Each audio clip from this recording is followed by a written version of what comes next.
The shuttle bay of the alien vessel Starweaver hummed with barely contained tension as Sergeant Jack Cooper led his small contingent of human soldiers aboard. The cavernous space, alive with bioluminescent patterns and organic-looking technology, seemed to pulse with an energy that matched Jack's own nervous excitement. As the last of the human team disembarked, Jack couldn't help but notice the cold, almost hostile glances from the alien crew members. Their skin rippled with colors that he had learned to associate with distrust and resentment. "Welcome aboard the Starweaver, Envoy Cooper," a familiar voice broke through the tension. Jack turned to see Zach's lath approaching, its skin shimmering with warmer hues. "We are pleased to have you join us on this mission." Jack nodded, acutely aware of the pause in Zach's lath's greeting. "Thank you for having us, Zach's lath. We're honored to be here and ready to assist in any way we can." As Zach's lath began to lead them through the ship, Jack couldn't help but notice how the alien crew's demeanor changed when addressing him directly. Where they were coldly professional with the other humans, they showed Jack a degree of warmth and respect. During a quiet moment in the tour, Jack pulled Zach's lath aside. "I couldn't help but notice the tension between our peoples. I thought we had made progress with the accord." Zach's lath's skin rippled with what Jack now recognized as a mix of embarrassment and concern. "Progress has been made, Envoy Cooper. But you must understand, the wounds of our recent conflict are still fresh for many. Your presence here is challenging for some." Jack nodded, his mind already working on how to bridge this divide. As they continued the tour, an idea began to form. Later, as the human contingent was getting settled in their quarters, Jack called a meeting with Zach's lath and several other alien officers. "I want to thank you again for allowing us to join you on this crucial mission," Jack began. "But I think there's something we need to address if we're going to work effectively together." The aliens exchanged glances, their skin patterns shifting in curious patterns. "I've noticed that we humans have been referring to you simply as aliens, and I realize now how demeaning that must sound," Jack continued. "In the spirit of our new alliance, I think it's important that we know what you call yourselves, your true name." A ripple of surprise passed through the alien officers. Zach's lath stepped forward, its skin glowing with a warmth Jack hadn't seen since their early diplomatic breakthroughs. "Envoy Cooper, your sensitivity honors us," Zach's lath said. "You are correct. We have our own name for our species. We are the Zarquin." "Zarquin," Jack repeated, letting the alien syllables roll off his tongue.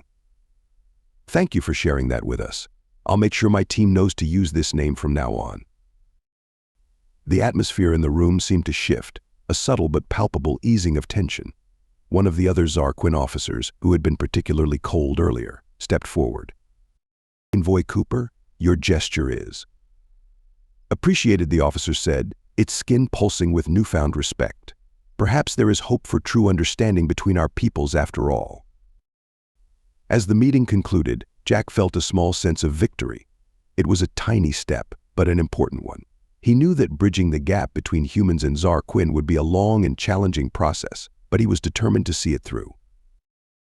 Back in his quarters, Jack began drafting a report to his superiors, detailing the situation aboard the Starweaver and his plans to improve relations. As he worked, he couldn't help but reflect on how far he'd come from his days as a simple farm boy on Earth. The stars streaking by his viewport held the promise of both danger and discovery.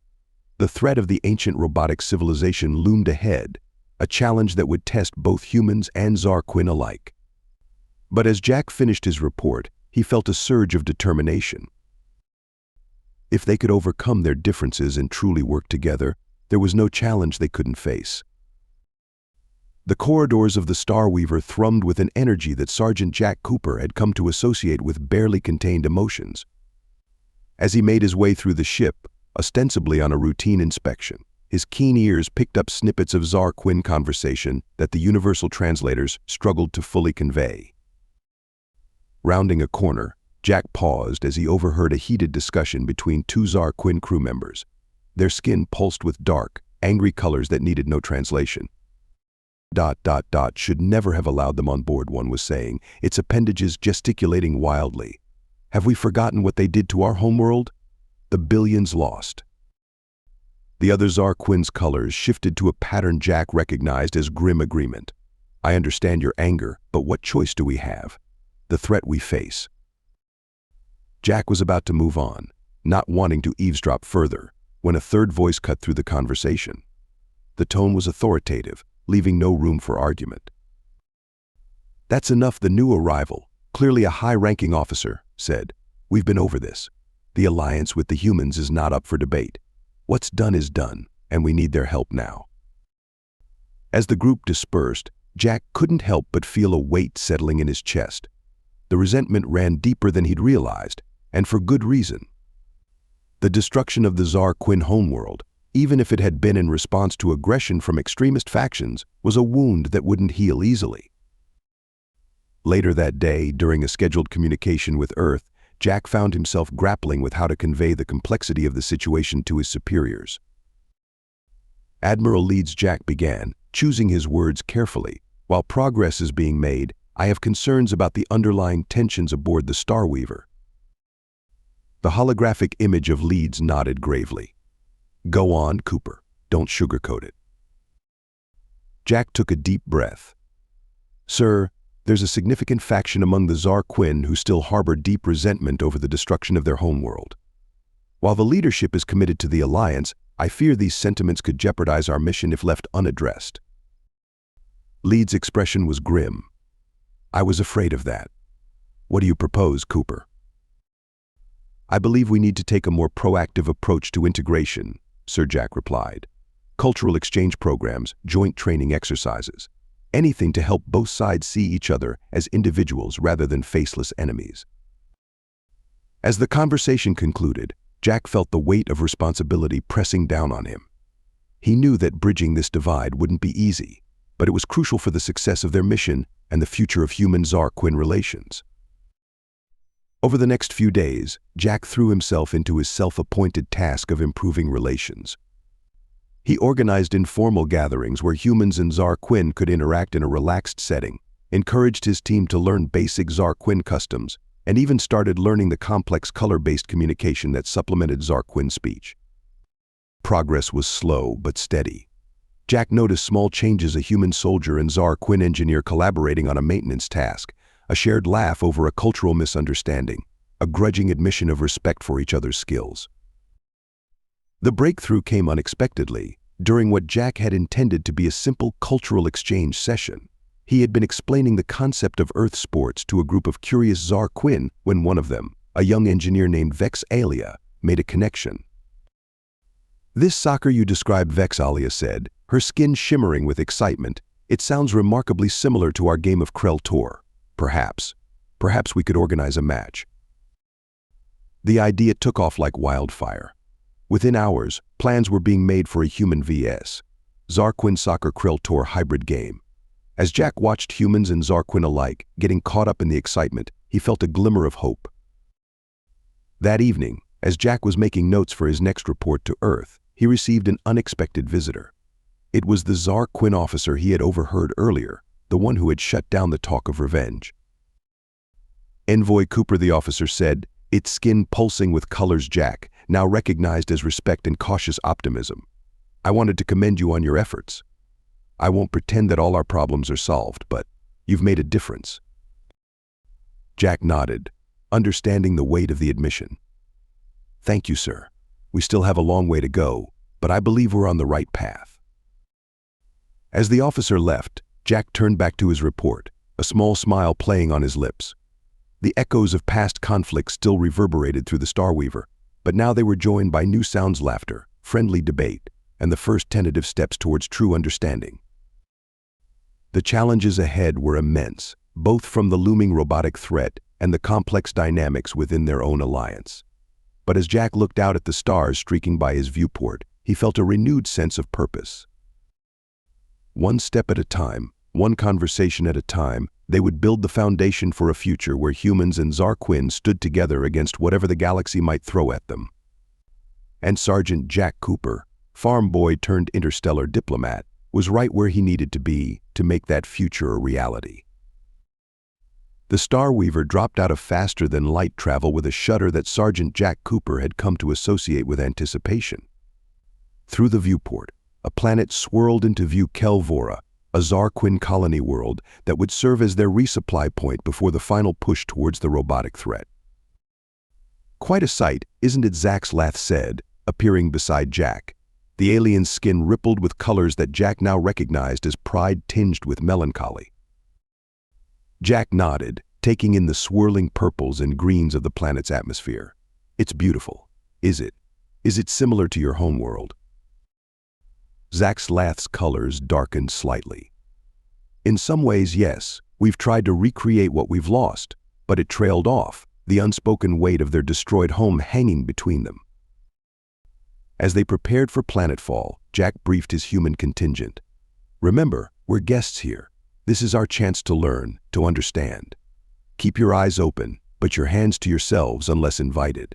Any misstep could undo all the progress we've made." The descent to Kelvora was smooth, the Zarquin technology effortlessly compensating for the planet's unique atmospheric conditions. As they stepped out of the shuttle, Jack was immediately struck by the alien beauty of the landscape. Towering structures that seemed to grow organically from the ground reached towards a sky painted in hues he had no names for. Their Zarquin hosts, a mix of colonial officials and curious onlookers, greeted them with a formal ceremony that Jack recognized from his diplomatic training. He led the human contingent through the ritual, their careful adherence to Zarquin etiquette earning approving color shifts from their hosts. As they were led on a tour of the main settlement, Jack found himself marveling at the seamless blend of technology and nature. Buildings seemed to pulse with life, responding to the needs of their inhabitants in real time. Transportation pods zipped along invisible lanes, guided by thought as much as physical controls. "This is incredible," Jack murmured to Vex Alia, the young Zarquin engineer who had become something of a cultural liaison. "How long did it take to build all this?" Vex Alia's skin shimmered with pride. "This colony is nearly a century old by your Earth measurements. But much of what you see has grown and evolved over time, adapting to our needs." As they moved through a public square, Jack noticed a group of Zarquin gathered around what appeared to be a holographic memorial. The images shifted, showing scenes of a world he didn't recognize: lush landscapes, teeming cities, all tinged with an air of loss. "It's a remembrance shrine," Zaxlath explained quietly.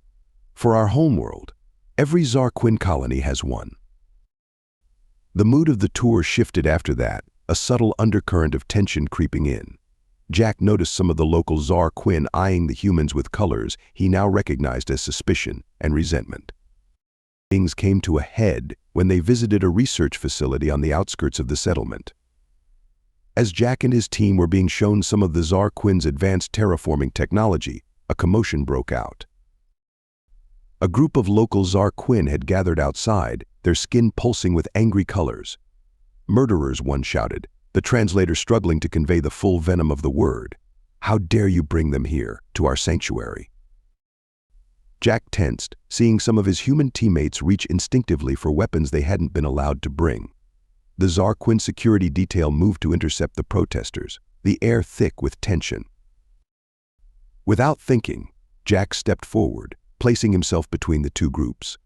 "Please," he said, his voice calm but firm. "We don't want any trouble. We're here to learn, to understand." He turned to the angry Zarquin, meeting their gaze steadily. "I know we can never fully atone for the loss of your homeworld, but we're here now, trying to prevent more worlds from being lost. Isn't that worth something?" For a moment, it seemed like the situation could go either way. Then, slowly, the colors of the protesting Zarquin began to shift, anger giving way to a complex mix of emotions Jack couldn't fully decipher. One of them, an elder by the looks of it, stepped forward. "You speak bravely, human, but words are easy. What guarantees do we have that you won't turn on us again when it suits you?" Jack took a deep breath. "No guarantees, just a promise. A promise that we'll do everything in our power to be the allies you deserve, to learn from our mistakes and build a better future together." The tension slowly began to dissipate. While not entirely convinced, the local Zarquin allowed the tour to continue. As they made their way back to the shuttle, Jack couldn't shake the feeling that they'd narrowly avoided a diplomatic disaster. Back on the Starweaver, As Jack prepared his report on the planetside visit, he reflected on all he'd seen and learned. The Zarquin civilization was far more complex and nuanced than he'd initially realized. Their technological achievements were awe-inspiring, but it was their resilience in the face of near extinction that truly impressed him. As he looked out at Kelvora slowly receding in the viewport, Jack knew that the road ahead would be challenging. The wounds of the past were still raw, the trust between their species fragile. But he also saw the potential for something truly remarkable, a partnership that could reshape the galaxy. With renewed determination, Jack turned back to his report. They had a long journey ahead, both literally and figuratively.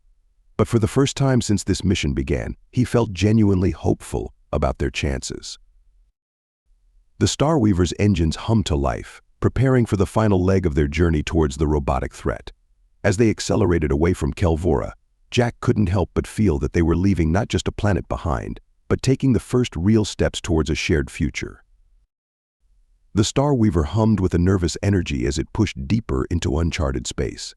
In the days following their departure from Kelvora, Sergeant Jack Cooper found himself constantly mediating minor disputes between human and Zarquin crew members.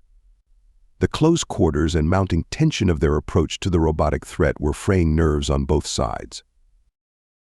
Jack was in the middle of one such mediation in the ship's engineering section when the situation escalated beyond simple misunderstandings. "Your kind has no respect for the delicacy of our systems," a Zarquin engineer named Krelvox chittered, its skin flashing angry reds and oranges. "You plug and pull at components like barbarians." Lieutenant Michael Greystone, one of the human engineers, crossed his arms defensively. "We're trying to integrate our tech with yours to improve efficiency. If you'd just listen to our suggestions instead of dismissing them outright." Jack stepped between them, hands raised placatingly. "All right, let's take a step back here. Krelvox, I understand your concern for the ship's systems. Lieutenant Greystone, your intentions to help are appreciated. But clearly we need to find a better way to work together." Drawing on what he'd learned during their planetside visit, Jack proposed a solution. "What if we set up a joint human-Zarquin engineering task force? You could teach each other about your respective technologies, find ways to truly integrate them rather than just cobbling them together." The idea seemed to resonate with both parties. As they began to discuss the logistics, Jack noticed Krelvox's colors shift to a more contemplative hue. Perhaps we have been too hasty in dismissing your ideas," the Zarquin engineer admitted reluctantly. "Your species has shown unexpected ingenuity in some areas." Greystone nodded, his stern expression softening slightly. "And we could definitely learn a thing or two about the elegance of Zarquin engineering. Maybe we can start by going over the ship's schematics together." As Jack left them to their newfound collaboration, he couldn't help but feel a sense of accomplishment. It was a small victory, but every step towards mutual understanding felt significant. However, his satisfaction was short-lived. Later that day, as he was reviewing security protocols with Zach Slath, an alarming report came in. Envoy Cooper, a Zarquin security officer, interrupted, its skin pulsing with urgent colors. "We've detected unauthorized access to our long-range communication arrays. Someone's been sending encrypted messages outside of official channels." Jack and Zach Slath exchanged worried glances. "Any idea who's behind it?" Jack asked. The officer's colors shifted to a pattern Jack had come to associate with uncertainty. "Not yet. But the encryption method, it's unlike anything in our database. It's possible it's of human origin." Jack felt a chill run down his spine. The implications were serious. Someone on board, possibly one of his own people, could be compromising the mission. "We need to investigate this quietly," Jack said, his mind already racing through possibilities. "If there's a saboteur on board, we can't risk tipping them off." Zach Slath agreed. "I'll assign our best cryptographers to work on decoding those messages. In the meantime, Envoy Cooper, perhaps you could discreetly inquire among your human contingent." The next few days were a delicate balancing act for Jack. He continued his efforts to improve human-Zarquin relations, all while quietly investigating the potential security breach. He interviewed each member of his team under the guise of routine mission updates, watching carefully for any signs of deception. The breakthrough came from an unexpected source. Vex Alia, the young Zarquin engineer who had been working closely with the humans, approached Jack in confidence. "Envoy Cooper," she said, her colors swirling with a mix of anxiety and determination. I may have information about the unauthorized communications." Jack listened intently as Vex Alia explained. She had overheard a group of Zarquin officers discussing plans to sabotage the mission. They believed that an alliance with humans was a mistake, and were planning to use the confrontation with the robotic threat as an opportunity to sever ties violently if necessary. "Thank you for bringing this to me," Vex Alia, Jack said, his mind already formulating a plan. "This isn't going to be easy to handle, but you may have just saved both our species a lot of grief." Working quietly with Zax Lath and a select group of loyal Zarquin officers, Jack helped orchestrate a plan to neutralize the threat. Over the next few days, they carefully gathered evidence and identified the key players in the conspiracy. The confrontation, when it came, was tense but mercifully brief.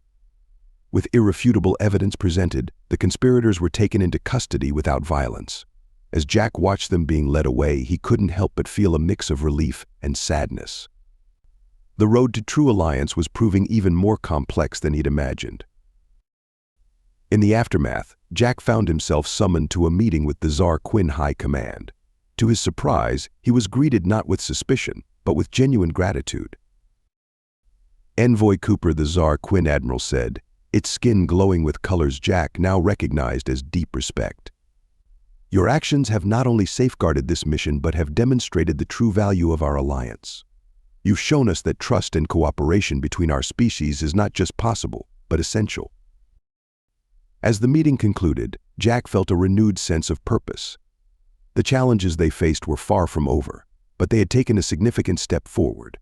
The bonds forged in this crucible of conflict and cooperation would be essential in the face of the robotic threat that still loomed ahead. Returning to his quarters, Jack looked out at the star-streaked vista of space, marveling at how far they'd come and the distance yet to travel. The dance of diplomacy was intricate and often dangerous, but as he'd learned on the farm so long ago, the most worthwhile endeavors often required patience, perseverance, and a willingness to see beyond surface differences. The mess hall of the Starweaver was uncharacteristically quiet. Sergeant Jack Cooper could feel the tension in the air, thick enough to cut with a knife. Humans and Zarquin sat at separate tables, the usual mingling of recent weeks conspicuously absent. Jack's eyes darted between the groups, noting the rigid postures and furtive glances. He was about to approach a mixed group of engineers when a commotion erupted near the food dispensers. Lieutenant Greystone and Krelvox, the Zarquin engineer, were face to face, their voices rising. "I've had enough of your condescension," Greystone snapped, his face flushed with anger. "We're not some primitive species you can look down on." Krelvox's skin pulsed with dark, agitated colors. "And we are not a conquered race to be ordered about on our own ship. You humans think you can." The rest of Krelvox's words were cut off as Greystone shoved him, hard. The Zarquin stumbled back, knocking over a tray of food. In an instant, the mess hall erupted into chaos. Jack sprinted towards the center of the conflict, shouting for order. But his words were drowned out by the sound of fists meeting flesh and the alien equivalent of curses filling the air. Humans and Zarquin, who had been working side by side for weeks, were now grappling with each other, years of mistrust and recent tensions boiling over. As Jack pushed his way through the melee, he saw Vex Alia trying to separate two combatants. Without thinking, he dove to pull her out of the way of a wild swing from a human crewman. They tumbled to the floor just as a chair sailed over their heads. "Enough!" Jack roared, his voice cutting through the din with an authority that surprised even him. "Stand down, all of you. That's an order." The fighting didn't stop immediately, but it slowed. Jack climbed to his feet, helping Vex Alia up as well. He surveyed the room, taking in the bruised and bleeding faces, the overturned tables, the looks of shock and shame beginning to replace anger. "Look at yourselves," Jack said, his voice low but carrying clearly in the now quiet room. "Is this what we've come to? Fighting each other when we're about to face a threat that could wipe out both our species?" He turned to Greystone and Krelvox, who were still glaring at each other. You two, front and center." Reluctantly, they stepped forward. Jack looked between them, seeing the mirror of each other's anger and frustration. "Greystone, you're one of the best engineers we have. Krelvox, your knowledge of Zarquin systems is unparalleled. And yet here you are, brawling like children." Both looked appropriately chastened, but Jack wasn't done. "You want to fight so badly? Fine. But we're going to do it my way." Over the next few hours, Jack put the entire crew, human and Zarquin alike, through a grueling series of team-building exercises. He paired humans with Zarquin, forcing them to rely on each other to complete complex tasks under time pressure. It wasn't easy. Old prejudices died hard, and there were moments when Jack feared another fight might break out. But slowly, grudgingly, the two species began to work together. The breakthrough came during a simulated crisis scenario. Greystone and Krelvox, paired together by Jack's design, found themselves facing a complex engineering problem with seconds ticking away. "If we reroute the power through the secondary conduits," Greystone began, "and use the resonance frequency of the Zarquin crystals to amplify the signal," Krelvox continued, "we can boost the output by 300%. They finished in unison. Their solution not only solved the simulated crisis but did so in record time. As the scenario ended, Jack watched with satisfaction as the two engineers looked at each other with newfound respect. As the day wore on, the atmosphere on the ship began to shift. The forced cooperation had led to genuine moments of understanding. Jack overheard snippets of conversation: a human soldier admiring a Zarquin's problem-solving skills, a Zarquin engineer praising a human's innovative approach. That evening, exhausted but hopeful, Jack called a meeting of both human and Zarquin crew members. "Today wasn't easy," he began, looking around the room. "But it was necessary. We're about to face a threat unlike anything either of our species has encountered before. We can't afford to be divided." He paused, letting his words sink in. "I'm not asking you to forget the past. I'm asking you to look to the future. A future where humans and Zarquin stand together, not just as allies but as friends." The room was quiet for a moment. Then, to Jack's surprise, Greystone stood up. "Envoy Cooper is right," he said, his voice gruff but sincere. I let my pride get the better of me. To the Zarquin, to Krelvox, I apologize." Krelvox's skin rippled with colors Jack had never seen before. "And I, too, must apologize. I have been less than welcoming. Perhaps it is time we truly learn from each other." As murmurs of agreement spread through the room, Jack felt a weight lift from his shoulders. They had taken a significant step forward today. Later, as he prepared for bed, Jack received a message from Zax Lath. "Envoy Cooper, your handling of today's situation was impressive. The High Command has taken notice. We may have underestimated the potential of this alliance." Jack smiled to himself as he settled into his bunk. The road ahead was still long and fraught with danger, but for the first time since this mission began, he felt truly confident in their chances. As he drifted off to sleep, Jack's last thoughts were of the farm back on Earth, of the lessons in patience and perseverance he'd learned there.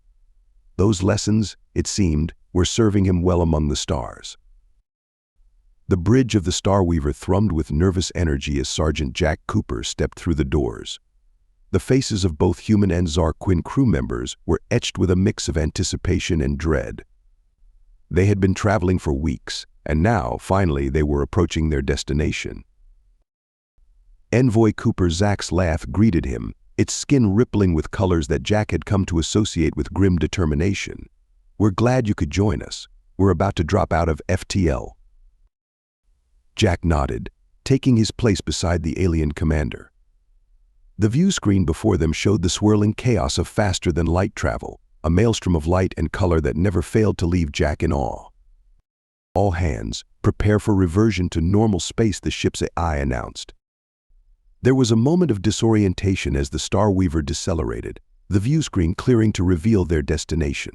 A collective gasp went up from the bridge crew. Before them hung a planet, but unlike any Jack had ever seen. Its surface was a patchwork of angry red scars and pulsing energy fields. Massive structures that could only be artificial jutted from the planet's crust, reaching into the upper atmosphere. And surrounding it all was a swarm of activity ships and debris locked in a deadly dance.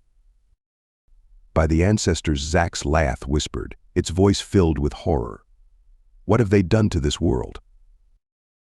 Jack stared at the scene before them, his mind struggling to process the scale of devastation. Is this what we're up against? A Zar Quinn officer approached, its skin pale with shock. Scans are coming in now, envoy. The planet's ecosystem is completely destroyed. Those structures, they seem to be massive energy collectors and processors. And the activity in orbit, it's not a battle, it's harvesting. Harvesting what, Jack asked, though he feared he already knew the answer. Everything, the officer replied. Resources, energy. Even the planet's core seems to be being drained.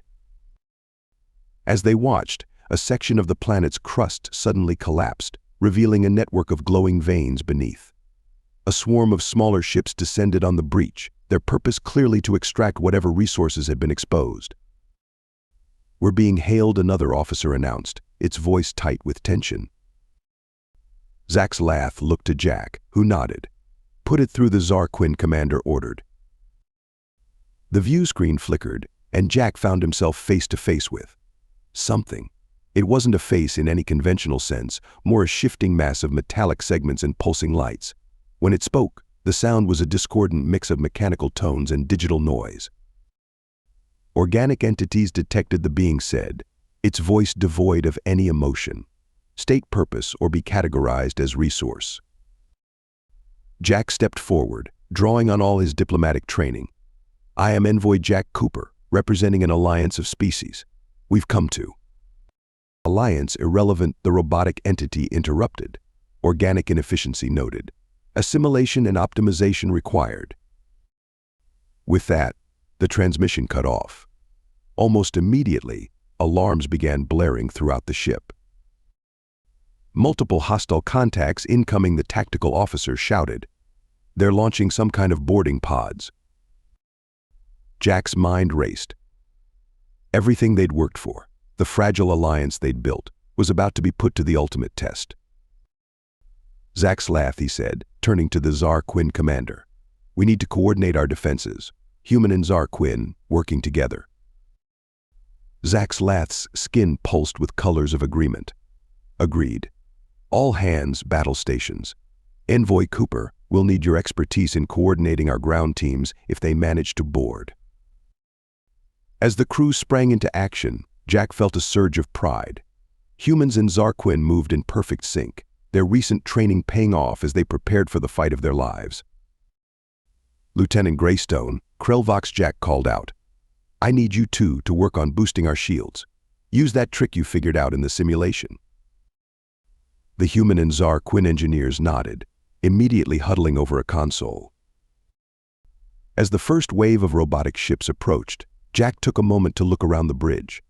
The fear was still there, but it was overshadowed by determination and a sense of unity he hadn't thought possible just weeks ago.